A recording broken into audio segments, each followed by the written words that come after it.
शेजार धर्म. रानोजी खोत आपल्या ओसरीवर बसले होते.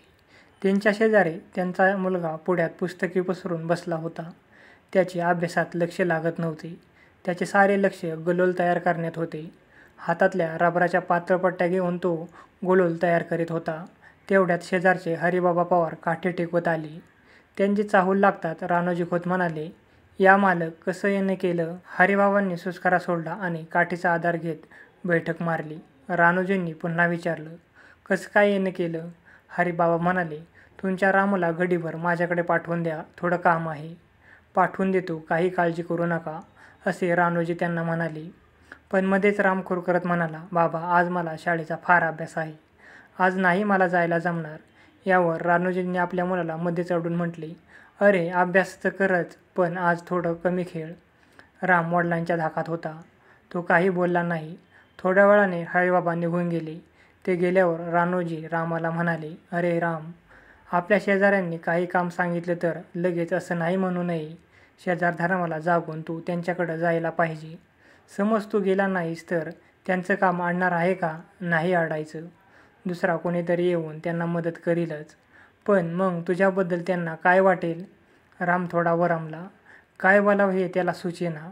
तरी पण तक्रारीच्या स्वरात तो म्हणाला, "पण बाबा, गोड गोड बोलून हरिबाबा नेहमीच माझ्याकडून काम करून घेतात. मग त्यात काय बिघडलं? अरे, माणसानं कष्ट करायला कंटाळू नये. कष्ट करणारं माणसाच्या अंगात ताकद वाढते. शिवाय लोकांना भलेपणा मिळतो. हा फायदा फार मोठा आहे. तो जन्मभर तुला पुरणार आहे." असे म्हणून रानोजी आपल्या मुलाला पुढे म्हणाले, "समज उद्या आपल्याला कोणाची गरज लागली आणि आपल्याला शेजाऱ्यांनी तुझ्यासारखं उत्तर दिलं तर आपल्याला काय वाटेल?" रामाने काही उत्तर दिले नाही. तो गप्प बसला. मग रानोजी त्याला म्हणाले, "तू तसा समजूतदार मुलगा आहेस म्हणून तुला सांगतो, ऐक." असे म्हणून त्यांनी आपल्या हाताचा पंजा त्याच्यासमोर धरला आणि विचारले, "माझ्या हाताला किती बोटे आहेत?" राम म्हणाला, "5." "ही 5 बोटे सारखी आहेत का?" "नाही, लहान मोठी आहेत." यावर रानोजी हसले आणि म्हणाले, "अरे, ही आपल्या हाताची बोटं सारखी नाहीत, पण ही 5 बोटं मिळून हाताचा पंजा झाला की नाही? तसं पाहिलं तर प्रत्येक बोट आपल्या परीनं स्वतंत्र आहे. तरी एका बोटाला लागलं की शेजारच्या बोटांना दुःख होतंच. त्यांच्यातील सुखदुःखाची जाणीव एकच आहे. कोणतीही कामं करताना ते एकोप्याने करतात. ही बोटं म्हणजे एकमेकांचे शेजारी. शेजाऱ्यांनी परस्परांच्या उपयोगी पडावं." रामला आपल्या वडिलांचे सांगणे एकदम पटले. तो हसला. आपल्या हाताच्या पंजाकडे त्याने पाहिले.